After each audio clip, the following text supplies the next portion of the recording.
Avoid the coronavirus pandemic by using positive thinking. Why is it important to keep a positive perspective during this coronavirus pandemic? Over-worrying causes anxiety. The more anxiety you suffer, the more apt you are to respond adversely to the COVID-19 virus. Conversely, the more positive you're thinking on this matter, the less prone you are to suffer from the virus. Contracting the virus is not the biggest problem. It is our immune system reacting negatively to the virus that causes you to become sick. For example, we currently receive many reports that some countries are testing nearly everybody. They are surprised to find that 50% or more of the population has contracted the virus. These people are COVID-19 carriers, yet most are asymptomatic. Yes, only a small percentage show any adverse symptoms in response to the virus. Interestingly, some say that is precisely why they're afraid of this novel virus. These frightened people reason this way. You don't know who the carriers are because they could look perfectly fine with no symptoms. They pass it along to others without anybody realizing it.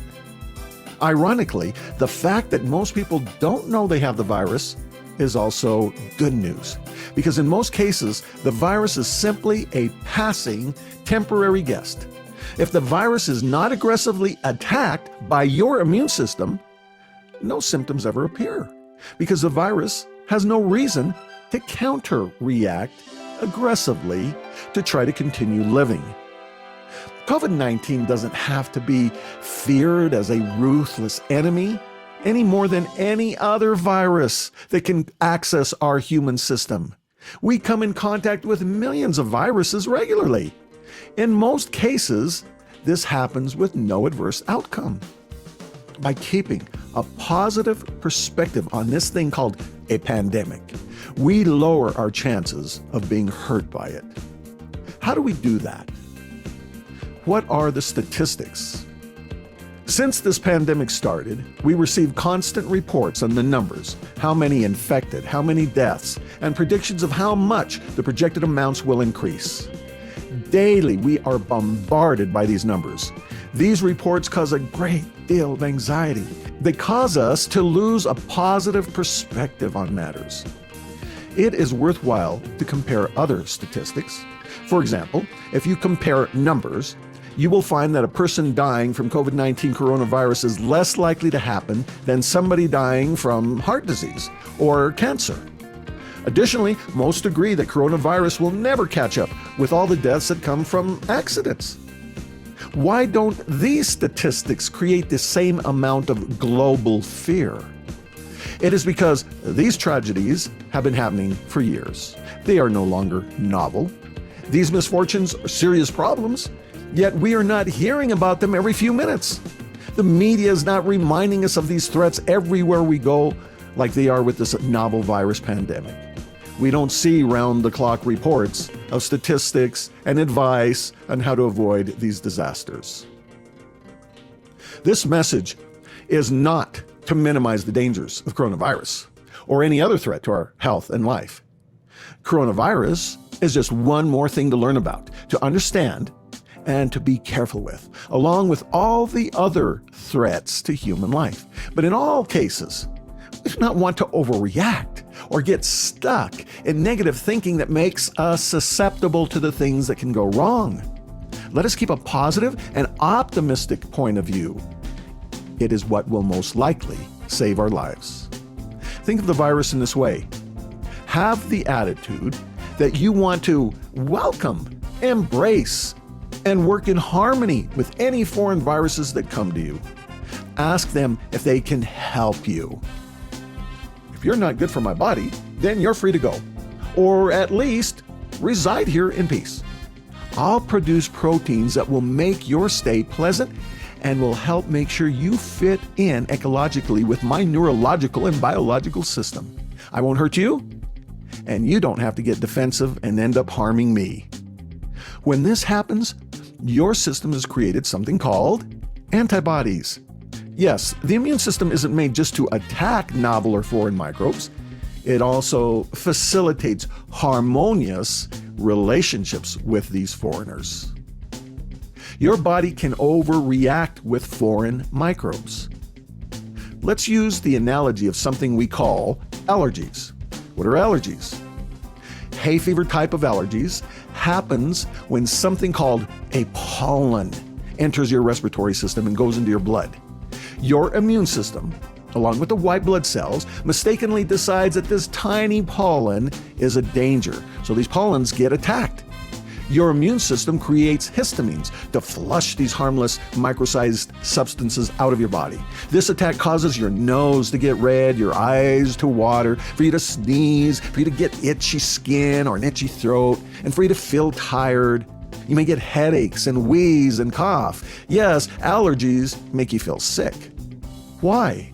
Because though that little pollen is harmless, your body's immune system overreacts to it. How is grass pollen going to hurt you any more than weed pollen or tree pollen or flower pollen? Pollen is just pollen. It's not harmful to humans. You're standing around 100 people breathing in the same pollen you are. They're having no problem with it. Why is this one pollen bothering you? Then there's dander. Short hair cat dander is as benign and innocent as it gets. It absolutely can't hurt the human body, but the body reacts as though it is harmful. Your immune system overreacts to that tiny little dander flake. And yet, short-haired cat dander is identical to long-haired cat dander, except for maybe one protein molecule difference, if that. However, some people will be allergic to one kind of cat dander and not the other. You have to admit, that's pretty strange. Or some people will be allergic to horse dander, but not the dander from burros and jackasses. Dander is dander. Similarly, we can say bacteria is bacteria.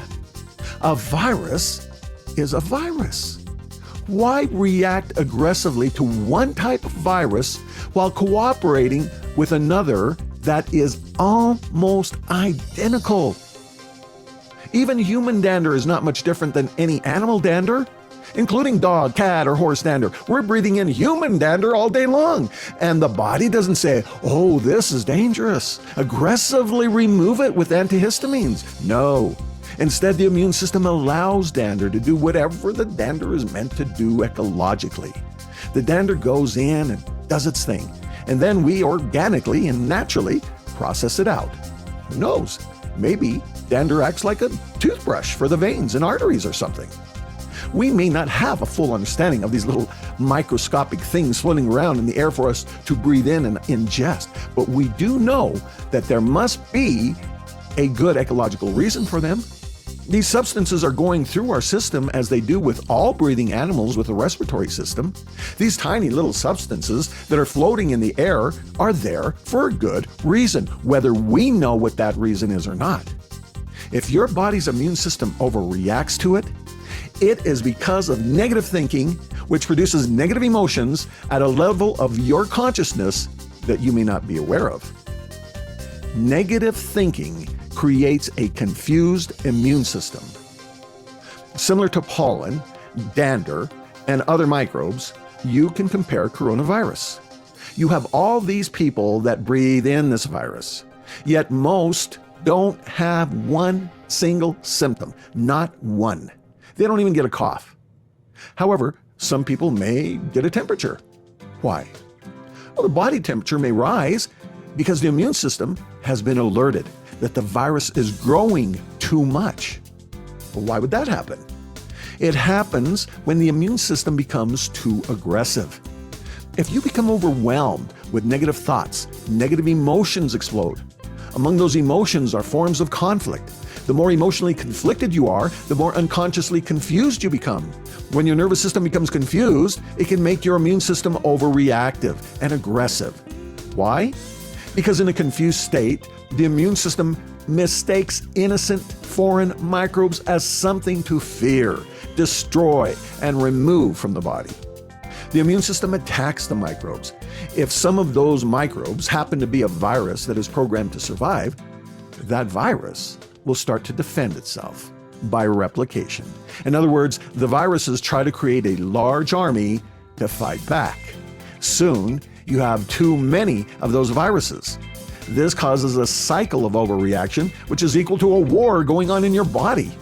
And when this happens, you feel sick. Your doctor will tell you this is an infection, and your body starts to malfunction. As with most wars, you end up with fatalities. Yes, people die from this psychological and biological misunderstanding and internal conflict. We live in an ecological system. What is ecology? Ecology is how living organisms seek to live in harmony with all other living organisms that happen to be living with them and around them. How we get along with people is a good metaphor that demonstrates good ecology. For example, if we tend to accept the people for who they are and their different cultures, and we don't get aggressive with them, they usually don't bother us. You may see this neighborhood with a certain culture as its majority, and then somebody from another culture, we call them a minority, they move in, and this shakes up the prominent and powerful majority. They cry out, "Oh no, these novel people are going to bring crime and violence into our neighborhood. My real estate values are going to drop because now we have this different culture moving in." Sadly, the majority overreacts to this family who is almost just like them with only slight variations. And then what you end up having is a conflict with that innocent party who just wants to live in peace and do their thing. Often that includes contributing to the society in that area. Originally, this foreign family posed no danger to the established majority, but suddenly there's a conflict with them. Certain parties in the established neighborhood start up with bad attitudes with this neighbor, and then before you know it, you have a response, a reaction from the new neighbor who fights back with the intention of defending themselves.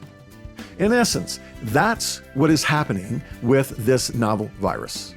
If when it multiplies, replicates, and germinates so that it grows too much, too quickly, it then creates a problem in the body that causes what we call infection.